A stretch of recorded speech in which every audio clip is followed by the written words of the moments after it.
जात पात ना देखे, घर द्वार ना देखे, पैसा कौड़ी ना देखे, ये सब झूठ बात है कि लड़का चाहे लड़की पैसा दे के केहू भी जा ली लोग ना।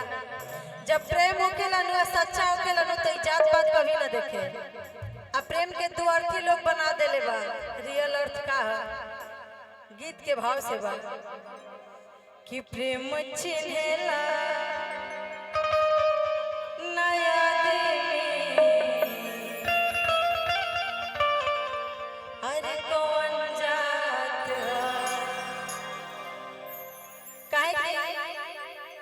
प्रेम नाच